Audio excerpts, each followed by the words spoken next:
pass over to my colleague, Grace Korea.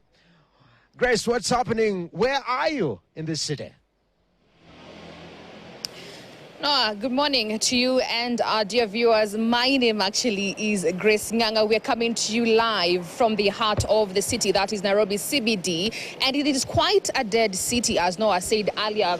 All shops are closed. Minimal of them are opened, but most of them are actually closed. Security is tight, heightened, as of course this is a historic moment in Kenya as we are commemorating the lives that were lost a day like this last year during the Anti-Finance Bill 2024. That is, reports from human rights groups say that over 60 people actually lost their lives. So it is quite an important day here in Kenya as those lives are commemorated. There, as you can see, live pictures. Most of the shops, as I said earlier, are closed. It's a dead city. Nothing much is really happening. I think Kenyans are just taking precautions coming from what happened last week during the protest where some properties were destroyed and theft was in the city. So perhaps maybe most of them are just afraid of opening their businesses today. But if my cameraman can also pan to the Kenya National Archives, what you can see there is like there are certain groups that are regrouping. Regrouping there. What we had earlier, we had whistles blowing. Maybe perhaps people are just ready for the event to actually take shape.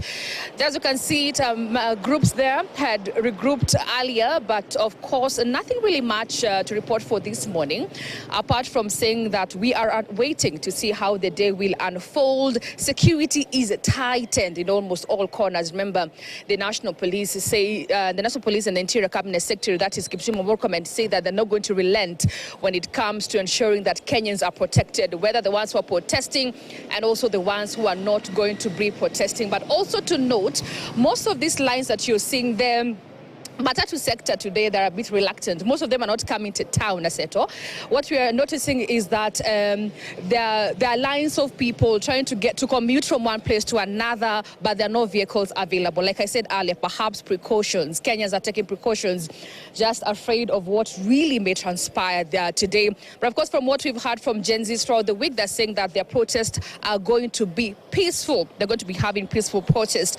But that is just something that we are going to be looking keen into. A dead city here, nothing really much, but of course we are moving from place to place to see how this day unfolds. As I said, it's a historic day as Kenyans commemorate the lives that were lost last year during the anti-finance bill protest.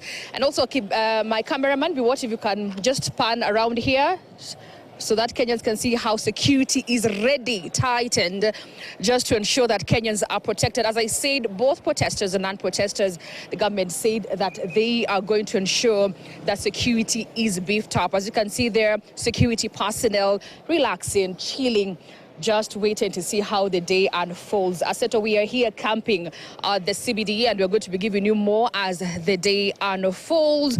But as I said, nothing really much. Businesses closed. Kenyans just seated and waiting. As we wait, of course, for the peaceful march that is expected later on. I was also, as you can see from that end, hawkers now, they are just hawking Kenyan flags, because that is what most of the Gen Zs are going to be donned in, carrying the flags, of course, as they remember their fallen comrades who died while fighting, as they say, they're just fighting for their rights here in Nairobi. We are going to be across the country. This is just CBD, but I'm sure, Seto, we also have our reporters in other regions, and they're going to be giving you more as this day unfolds. Back to you, Aseto. Thank you, Grace. As we continue to follow up on the development across the country, those are the images in the CBD. Noah Kipkemboi earlier bringing us up to speed on the situation in the protected areas. We have seen that Parliament has been barricaded by razor-sharp barbed wire there.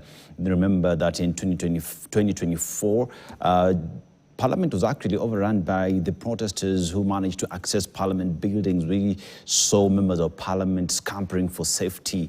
And one key moment at that time is the nominated MP, that is the bishop, who was actually escorted by the Gen Zs to a safe place during that time. Continues to be a pivotal moment during that moment when Gen Zs was saying that we are not here to hurt anybody. We are peaceful. We're here to demonstrate. All we demand is that we be heard. And at that time, the Gen Zs were pushing